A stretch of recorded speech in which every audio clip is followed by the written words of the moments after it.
प्रणाम अंकल जी, आपने कुछ दिन पहले पास्ट लाइफ रिग्रेशन के बारे में बताया। जब इमेजिनेशन और गाइडेड मेडिटेशन से आत्मा को पास्ट में ले जाया जाता है, तो ऐसा भी कभी हो सकता है कि आत्मा पास्ट में ही रह जाए। दूसरा प्रश्न ये कि क्या सचमुच हम पास्ट में जाकर अपने कर्म को काट कर अपने प्रेजेंट को सही कर सकते हैं। तीसरा प्रश्न है, क्या यह सिर्फ डिप्रेशन वाले आदमी को ही करना चाहिए। और चौथा प्रश्न है, क्या इसमें सिर्फ फॉल्स मेमोरीज ही आती है। लगता है बड़ा ध्यान से इस व्यक्ति ने सुना है, नाम तो आपने नहीं लिखा है। पहला क्लियर करिए, आत्मा पास्ट में नहीं जाती, मन जाता है। मन विगत की यात्रा करता है, पीछे मुड़कर देखता है, उसी से मन की परतें टूटती है और मन हल्का होता है और हम अच्छा फील करते हैं। यह मन हमारा जो सोचना, विचारना, कल्पना करता है, वह बाहर की परिस्थिति से भी प्रभावित होता है और अंतर्भाव से भी प्रभावित होता है हमारा मन। यह मन हमारा प्रेजेंट है, ध्यान से सुनिए, यह मन हमारा प्रेजेंट है। जो मन के नीचे की परत है, जिसे हम चित्त कहते हैं, अवचेतन या अचेतन कहते हैं, कॉन्शियस, अनकॉन्शियस, सबकॉन्शियस माइंड कहते हैं, यह हमारा पास्ट। लेकिन मनोवैज्ञानिक भी पास्ट की बात करते हैं, लेकिन उनका पास्ट जन्म से लेकर अब तक का पास्ट। लेकिन भारतीय संस्कृति भी पास्ट की बात करती है, लेकिन वह जन्म से पहले के पास्ट की भी बात करती है,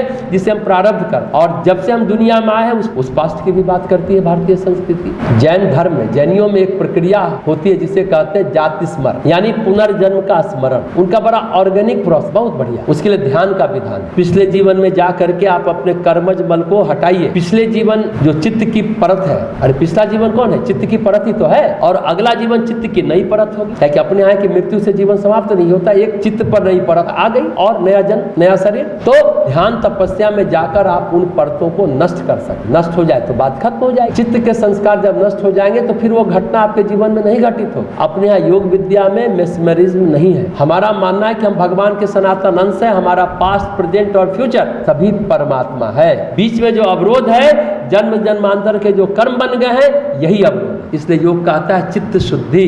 इसमें भी पास्ट उभरता है, जिसे योग की भाषा में अंतराय कहते हैं, विक्षेप कहते हैं। एक शब्द है मल विक्षेप आवरण। मल विक्षेप आवरण ये वेदांत का शब्द है, योग का शब्द है अंतराय और विक्षेप। ये भी ध्यान में रखिएगा, ये टेक्निकल बात, ये इसी को हटाया जाता है तब कर। ये विक्षेप और अंतराय हमारे पास्ट कर्म है। योग में इसका समाधान क्या है, तप, स्वाध्याय, ईश्वर प्रणिधान, यानी कर्मयोग, ज्ञान योग और भक्ति। तप है कर्मयोग, स्वाध्याय है ज्ञान योग और ईश्वर प्रणिधान है भक्ति योग। क्लियर? गंभीर क्वेश्चन नहीं है, आपको थोड़ा भारी लगेगा, लेकिन समझिए पास्ट के कर्मों का यही एक सफल समाधान है। तो पास्ट में जाकर के आप अपने कर्म को सही कर सकते हैं। पर पिछले जन्म में हम क्या थे क्या नहीं थे, इसमें नहीं पढ़ना चाहिए। जब हम पिछले जन्म के कर्म को मिटाना ही चाहते हैं तो क्यों पढ़े, जब कंटिन्यू नहीं करना चाहते हैं तो क्यों जानना चाहते, फिर उसको जानने का कोई औचित्य नहीं। हम नहीं चाहते हैं कि हम पिछले जन्म का रिश्ता निभाएं, प्राय, लेकिन कभी कभी निभाना पड़ता है। अगर कर्म अकाट्य है, संस्कार मजबूत है, तो आपको रिश्ता बनेगा, अगले जन्म में भी आपके साथ आएगा या आएगी।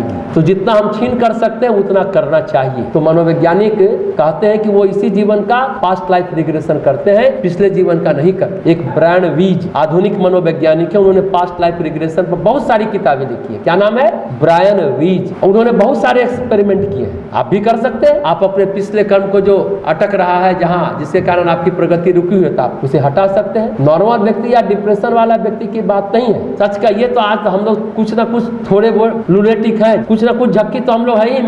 मेंटल इलनेस को दूर करने के लिए PLR किया जा सकता है, पास्ट लाइफ रिग्रेशन। तो नॉर्मल या डिप्रेशन वाले व्यक्ति की बात नहीं, जो हमारा चित्त है भूल भुलैया टाइप का, उसमें अगर जाना चाहते हैं तो वो गाइडेड होना, यूं ही नहीं शुरू कर दीजिए। आप उन मनोवैज्ञानिक के पास जाएं और करिए। आत्मा पास्ट में रह गई है, आपने पूछा, आत्मा की बात हमने कर दी। आत्मा पास्ट में नहीं रहती, मन जाता, मन अटकता है, इसलिए तो गाइड की जरूरत है। कैसे जाना और कैसे निकलना है ये तो गाइड ही बताएगा ना, इसलिए तो गाइडेड मेडिटेशन की बात। ये जो है थेरेपी, हिप्नोथेरेपी कहते हैं, जो मन पर बोझ है उस परत को हटा देता है, बस इतनी सी बात। अपने यहाँ जो योग में तप, स्वाध्याय और ईश्वर प्रणिधान की बात कही, वो क्या है ध्यान से समझ। योग में जब खान पान हमारा संयमित होता है, आचरण व्यवहार यम नियम के अनुकूल होता है, ध्यान की अवस्था तक पहुंचने तक हमारा नर्व यानी स्नायु संस्थान, हमारा शरीर इसके लिए तैयार हो चुका हो। योग में हमें पहले तैयारी करनी पड़ती, हमारा देह तैयार है, स्नायु संस्थान तैयार है, फिर हमें पास्ट लाइफ की अनुभूतियां सहज होती चली जाए। मतलब उनके लिए पास्ट लाइफ रिग्रेशन की जरूरत ही नहीं पड़ेगी, बहुत ज्यादा